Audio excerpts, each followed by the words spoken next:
गौतमी नाम की महान तपस्विनी थी, महाभारत में कथा आती है, उसका एक ही पुत्र था और उसको सांप ने काट लिया।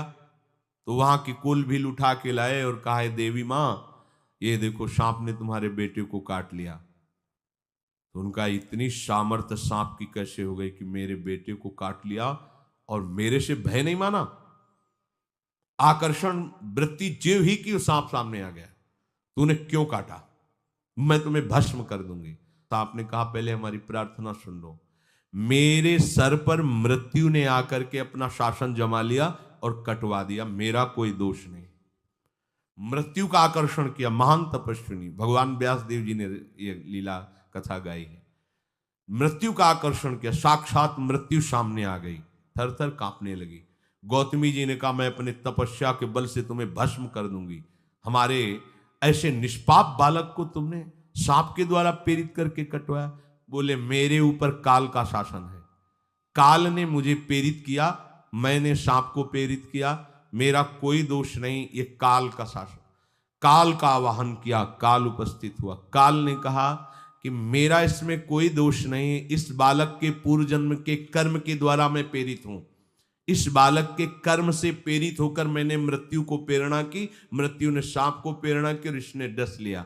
अब आप बताओ किसका दोष है? शांत हो गई, क्योंकि इस बालक के ही तो कौन काहू के सुख दुख कर दाता, निज कृत कर्म भोग सुन भ्राता। कोई किसी के सुख दुख का हेतु नहीं है, हम ही है जो हमको दुख सुख देते हैं। और ये भगवान देख रहे हैं। कोई, जैसे आपको अभी मनुष्य शरीर मिला, स्वतंत्रता है, अब आप जो पापाचरण चाहो छूट है कर सकते, या जो पुण्य कर्म चाहो कर सकते, या भजन करना चाहो कर सकते हो। ये स्वतंत्रता केवल मनुष्य शरीर को दी गई है। आपको जो पूर्व भोग मिल रहे हैं वो आपके पीछे के कर्मों के हैं। तो जो ज्ञानी जन होते हैं, विवेकी जन होते हैं, आए हुए प्रारब्ध को भोग लेते हैं, नया कोई पाप नहीं करते, निरंतर भजन करते रहते, भगवान की कृपा से मुक्त हो जाते। अगर भगवान की शरण में नहीं होगे, भजन नहीं करोगे, तो आपके ऊपर बहुत से ऋण है, दुर्गति हो जाएगी। ऐसा नहीं है। आप यहां भी तो देखो ना, आपके मकान, आपका व्यापार, सब कुछ आपका कहा जाता है, लेकिन सब कुछ सरकार का है। हर चीज का टैक्स देना पड़ेगा तुम्हें, पानी का भी टैक्स देना पड़ेगा, मकान का भी टैक्स देना पड़ेगा, और तुम भी जो करोगे वो पैसा दो सरकार को।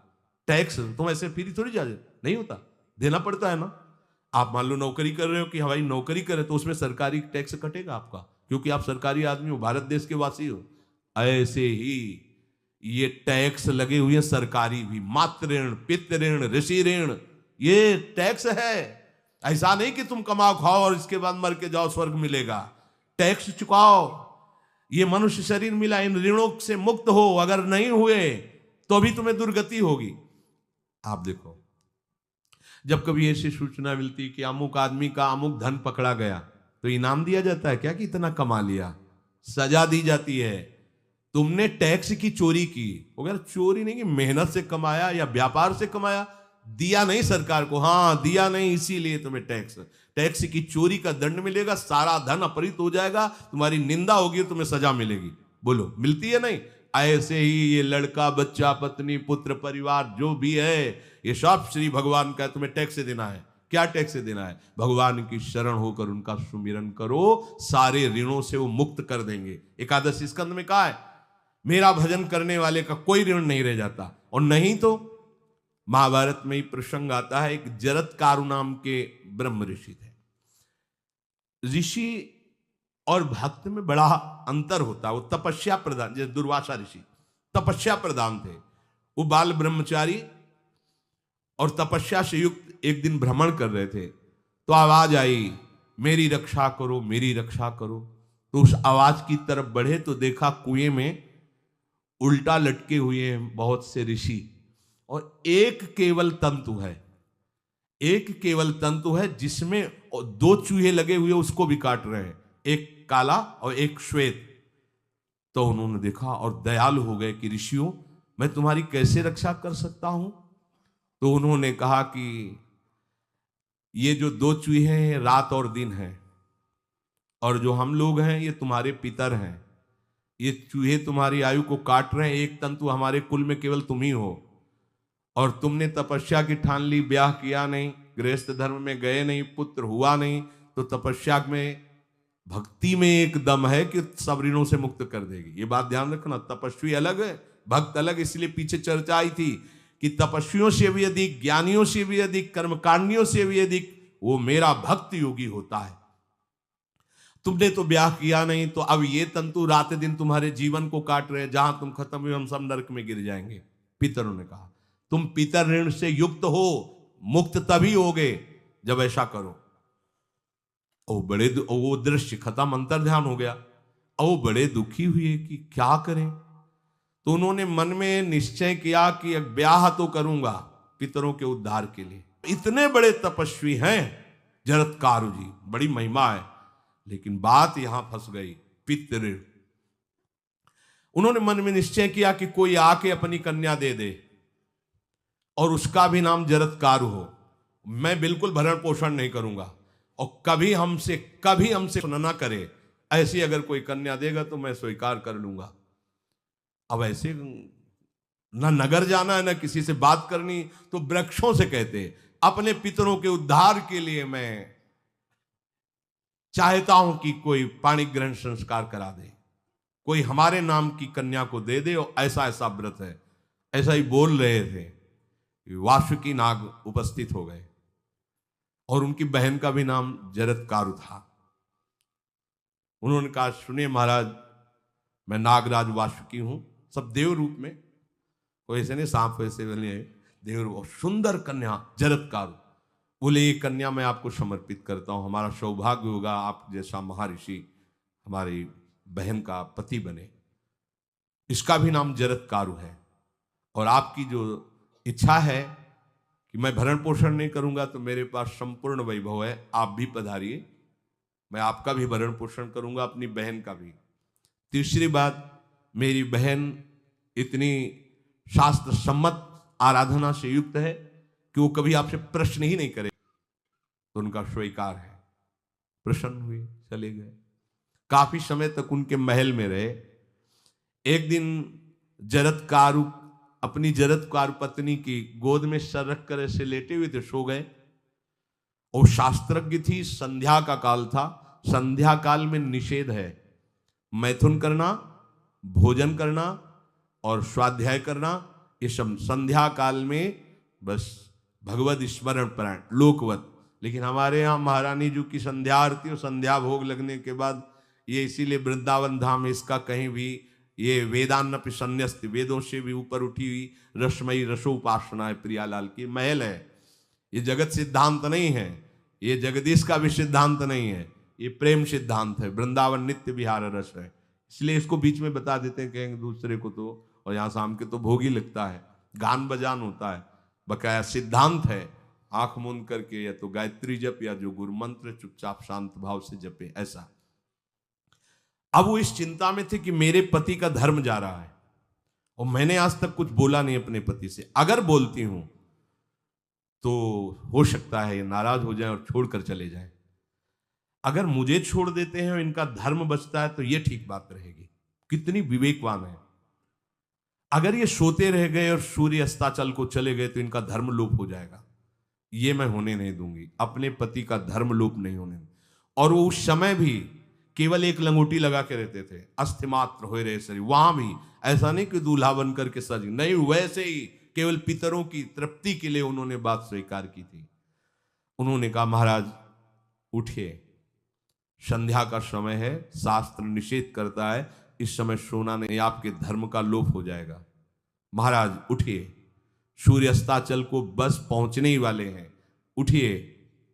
उठे एकदम लाल आंख करते हुए, तुमने हमें टोका कैसे, तुमने हमसे प्रश्न कैसे कर दिया, मैं अभी तुम्हारा त्याग करता हूं। बोले स्वीकार है, आपके धर्म का लोप ना हो। कहीं सूर्य अस्ताचल को चले गए, आपने अर्घ नहीं दिया तो जीवन भर की आपकी उपासना में कलंक लग जाएगा कि आपने संध्या काल में शयन करते हुए सूर्य आराधना नहीं की, आपके धर्म का लोप हो जाए। बड़ा सूक्ष्म धर्म का विषय। तो उनका सूर्य की ताकत कैसे कि मैं सोता रहूं और वो अस्ताचल को चले जाए। ऐसे महात्मा थे काश सूर्य की ताकत कैसे, भगवान व्यास देव जी ने लिखा है, किसी कहानी की बात नहीं, सूर्य की सामर्थ्य कैसे है कि मैं अर्घ ना दूं और अस्ताचल को चले जाएं, सूर्य तब तक रुके रहते जब तक मैं सोता रहता, पर तुमने टोक दिया, अब मैं चला। जब चले तो उन्होंने कहा हमारे गृहस्थ धर्म का जो फल होता है, आपके पाणी ग्रहण स्वीकार का जो फल होता है, उसको बिना दिए आप कैसे चले जा रहे हैं? तो उनका आस्ति वो है, चले गए। उसी से आस्तिक मुनि का प्रादुर्भाव हुआ और उन्होंने आगे बड़ा चरित्र है उनका, आस्ति, तो उसी से नाम रखा आस्तिक। आस्तिक उन्होंने जन्मेजय की यज्ञ को बंद किया। आप सोचो, एक पितर की तृप्ति के लिए उनको ये सब करना पड़ा। और श्री हरिशरणम और निरंतर भजन, तो मातृण, पितृण, देवऋण, ऋषि ऋण, सब ऋणों से उपासक मुक्त होकर के परम धाम को जाता है, एकमात्र भगवदास है। पर ये मूढ़ जन इस बात को नहीं जान पाते हैं। बिना कारण कृपा करने वाले प्रभु जीव को मनुष्य शरीर देते हैं। ये मनुष्य शरीर अंतिम शरीर है, अगर इसमें नहीं बना तो फिर चले जाओगे 84 लाख योनियों के चक्र में। इसी शरीर में अनंत जन्मों के संचित कर्म समुदाय का नाश करके भगवत प्राप्ति होती है या मोक्ष पद मिलता है। कौन सा प्राणी किस गति को जाएगा भगवान देखते हैं पर संकल्प नहीं करते, ध्यान रखना, क्योंकि आगे की भी देख रहे हैं, वो देख रहे हैं अब जो तुम कर रहे हो वैसे गति बनती चली जाएगी, भगवान संकल्प नहीं करते। भगवान तो एक बार संकल्प कर दिया, एको हम बहुश्यामा, उसी में बहुत रूपों में प्रकट हो गए। अब तुम्हें संकल्प करना है कि इस जन्म में मुझे भगवत प्राप्ति करनी है। जो संत शास्त्र सदगुरुदेव कह रहे हैं ऐसा करो ऐसा ना करो, यदि आप इस भावना को स्व के आराधना करेंगे तो निश्चित निश्चित भगवत प्राप्ति इसी जन्म में हो जाएगी। प्रभु केवल तुम्हें निमित्त बनाना चाहते हैं, कल्याण तो वही करेंगे। जैसे अर्जुन से कह रहे हैं भीष्म आदि द्रोण आदि मेरे द्वारा मारे जा चुके हैं, तुम केवल निमित्त मात्र भव सव्यसाचिन। ऐसे ही अय उपासक तू केवल निमित्त बन जा, जो शास्त्र सदगुरुदेव आज्ञा करते हैं वैसे ही तू चल दे अपने मन को मार के, केवल तू निमित्त बन जा। कल्याण या भगवत प्राप्ति या मोक्ष वो तो भगवत कृपा से होगी। पूरी उद्धार की सामग्री तेरे अंदर जागृत कर देंगे प्रभु, केवल तू निमित्त बन जा, मेरी कृपा तेरी सारी बात बना देगी। विश्वास करो, इस बात पर विश्वास करो। भगवान कह रहे हैं तुम निमित्त बन जाओ, जो आदेश कर रहे हैं वैसा पालन करो, काम तो सब मेरी कृपा कर देगी। जो ऐसे मनुष्य शरीर ऐसी कृपा प्राप्त होने पर भी भगवत प्राप्ति नहीं कर पाता, तो मयानुकूलेन नभस्वतेरितम पुमान भवाब्धिम न तरेत सा आत्महा। ऐसी मेरी कृपा का सहारा मिलने पर यदि वो भगवत प्राप्ति नहीं कर पाता तो बोले आत्महा है, वो आत्महत्यारा है, वो दुर्गति को प्राप्त होता है।